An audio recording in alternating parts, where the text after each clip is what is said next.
잠언 이 본문의 말씀은 크게 세 가지에 대해서 말씀하고 있습니다.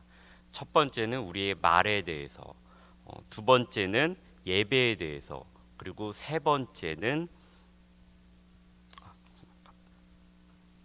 갑자기 잊어버렸습니다. 세 번째는 행복에 대해서 이야기하고 있습니다.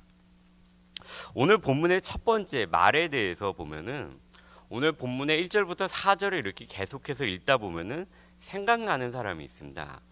저는 아비가일이 생각이 나는데요. 혹시 아비가일을 기억하시는지요? 다윗이 피난 다닐 때 그 다윗을 도와주었던 사람이 아비가일입니다. 성경의 사무엘상에 보면은 이 아비가일의 남편은 나발이라고 어리석은 자라고 되어 있습니다. 그 다윗이 이 나발의 그 식솔들, 특히 양치는 자들을 이렇게 보호를 해줬습니다. 그리고 나서 다윗이 지금 도망 다니고 있는 상황이었기 때문에 그의 식솔들이 그때 한 600명 정도 되었는데요. 쉽게 먹을 것을 얻거나 구하기가 힘들었습니다. 그래서 이 나발의 식솔들을 도와주고 이 다윗이 그 자기 밑에 식솔들한테 이 나발의 식솔들을 따라가서 하인들한테 따라가서 나발한테 가서 우리가 이렇게 했으니 너희 가정이 평안하고 또한 우리들에게도 먹을 것을 좀 주라고 얘기합니다. 그때 나발이 이렇게 얘기합니다. 다윗은 누구냐? 이새의 아들은 누구냐? 요즘에 각자 자기의 주인을 억지로 떠나는 종이 많구나. 내가 어찌 내 떡과 물과 내 양털 깎는 자를 위하여 잡은 고기를 잡아다가 어디서 왔는지도 모르는 자들에게 내가 왜 주느냐라고 얘기합니다. 근데 사실 여기서 이 나발이 이 다윗이 누구냐? 이새의 아들은 누구냐라고 얘기했었지만 이 사무엘상을 계속해서 읽어가다 보면은 다윗이 피난 중이었지만 이 사무엘상에서 점점점 다윗이 주변 사람들에게 이스라엘 사람들에게 하나님의 찍어두신 왕, 하나님께서 기름 부은 왕으로 인정해 가는 상황이 점점점 나오고 있습니다. 그렇기 때문에 이 나발이 이 다윗을 모르지는 않았습니다.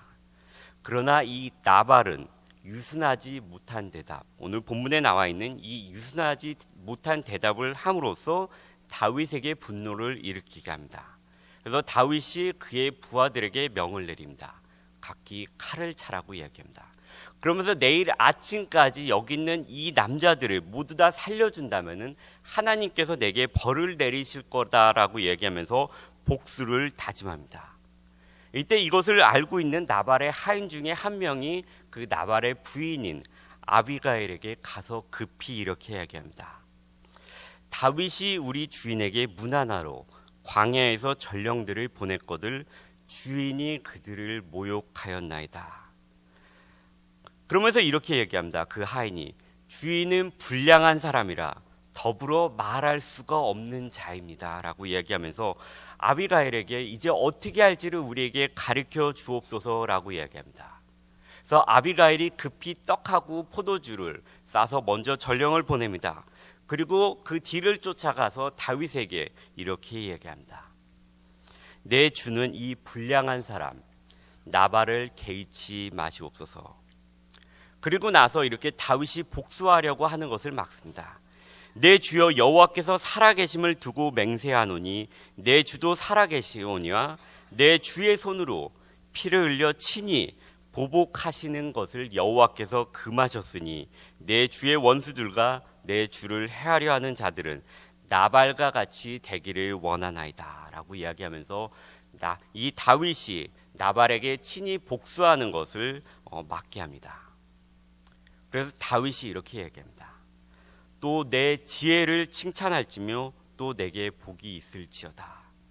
오늘 내가 피를 흘릴 것과 친히 복수하는 것을 내가 막았노라. 이 아비가일의 대답이 오늘 본문에 있는 것 같이 얼마나 지혜롭고 온순한 대답을 함으로써 그 화를 면하게 하였습니까? 반대로 아침에 그 나발이 포도주에서 깬 후에 그의 아내가 한 모든 말을 듣고서 그가 낙담하여서 성경에서는 그의 몸이 돌과 같이 되었다라고 하고 있습니다. 그리고 나서 한 열흘 후에 여호와께서 나발을 치심해 그가 죽으니라 라고 이야기하고 있습니다. 이 아비가일의 유순한 대답은, 그리고 지혜 있는 대답은 많은 사람을 살릴 수가 있었습니다. 그리고 다윗이 친히 복수하는 것, 하나님께서 막으신 복수하는 것을 막을 수가 있었습니다. 그러나 반대로 하나님께서는 선을 악으로 행한 이 나발의 행위를 기억하사 그에게 나중에 심판을 하였습니다. 이것이 본문에서 오늘 얘기하고 있는 이 온순한 대답의 실제적인 예가 될 것입니다. 두 번째로 오늘 본문은 예배에 대해서 이야기하고 있습니다. 8절을 함께 보도록 하겠습니다. 악인의 제사는 여호와께서 미워하셔도 정직한 자의 기도는 그가 기뻐하시느니라. 혹시 성경에서 진정한 예배를 드린 자가 예배를 드린 인물 중에 기억나시는 분이 있으신지요? 아니면 반대로 예배와 더불어 악을 행한 자들을 기억하시는 분은 있으신지요? 우리가 정말로 어떤 사람이 경건한 예배를 드릴 때 정말로 경건한 모습으로 깨끗한 옷을 입고 경건하게 예배를 드릴 때 그 예배를 드리는 모습만 보고서 그 사람의 마음을 우리가 알 수 있을까요? 우리는 그 사람의 마음을 알 수가 없습니다. 우리가 드리는 예배, 우리 기독교뿐만이 아니라 모든 종교들은 예배를 가지고 있습니다. 그리고 그 예배 가운데서는 최대한의 경건한 모습을 보일 수 있도록 많은 양식, 형식을 그 안에 집어넣습니다. 그래서 예배를 드리는 자가 항상 근엄한 모습, 그리고 뭔지 모르지만 사람으로 하여금 경건해야 되겠다라는 자세를 일으키는 형식적인 요소들이 예배 안에 가득합니다. 그러나 동시에 이런 경건을 자아내는 예배의 모습은 동시에 인간의 거짓된 생활과 생각과 마음을 어떠한 예배라는, 그리고 형식적인 의식을 통해서 그것을 가리워지게 하는 단점도 가지고 있습니다. 그래서 우리는 예배를 드리는 자의 마음 속과 그 진실성과 이 예배자의 평상시의 삶의 모습이 어떤지 우리는 도대체 알 수가 없습니다.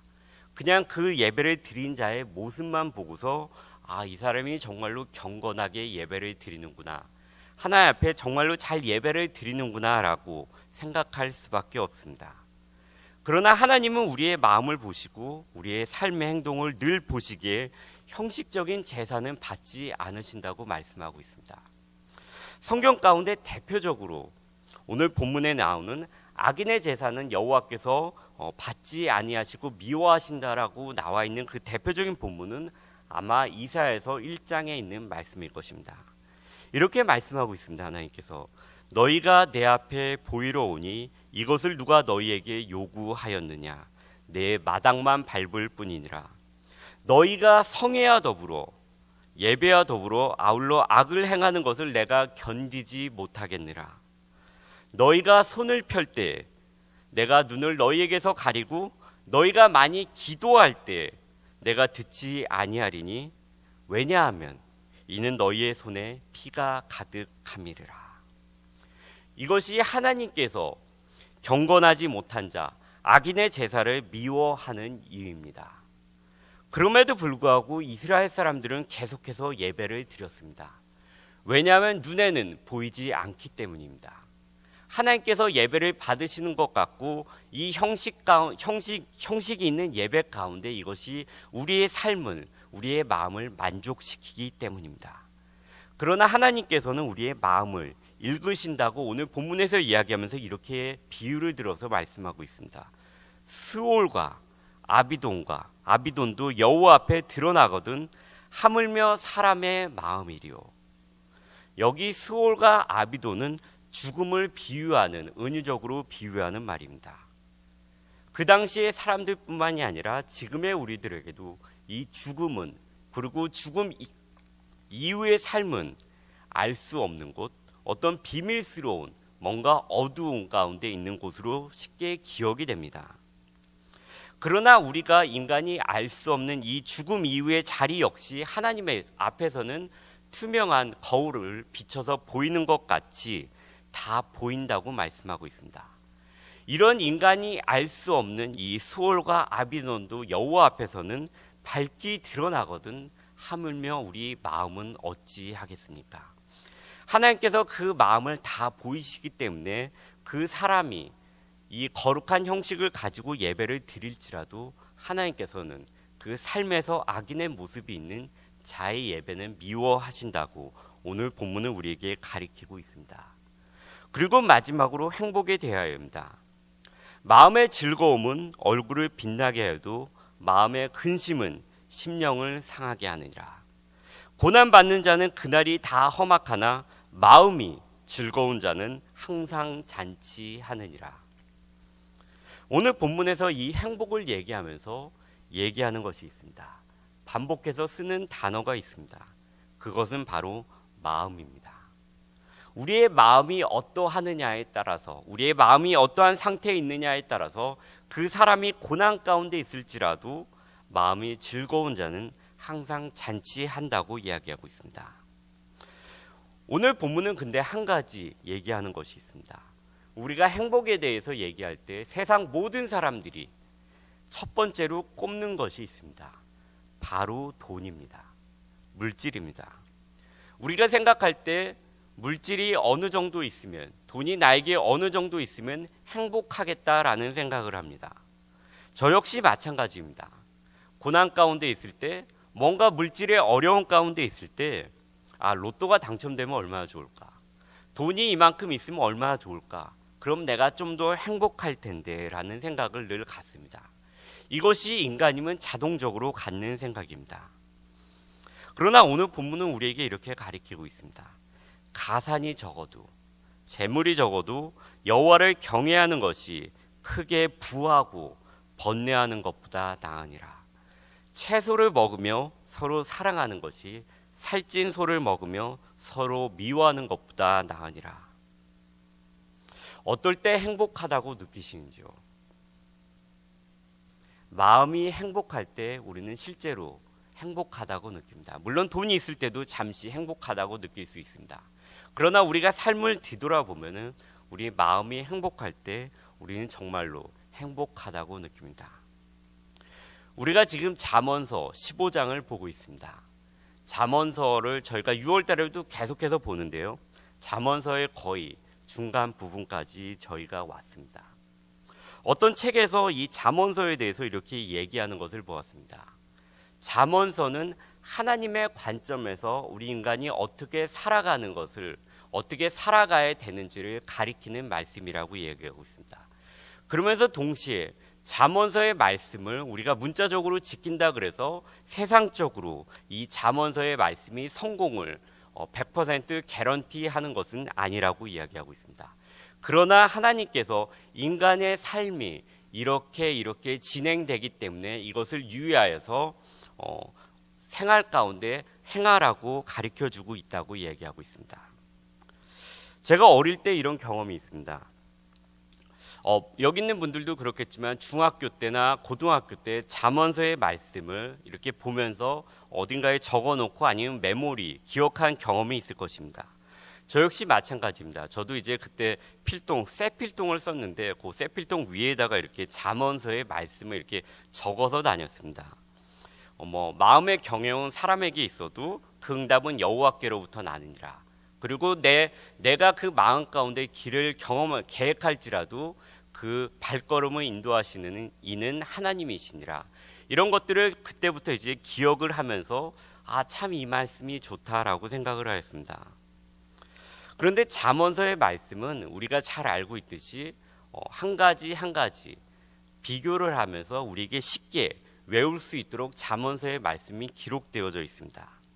그래서 우리가 이 잠언서의 말씀을 쉽게 기억하고 이것을 행동에 옮기기를 촉구하기 때문에 그렇게 나와 있습니다.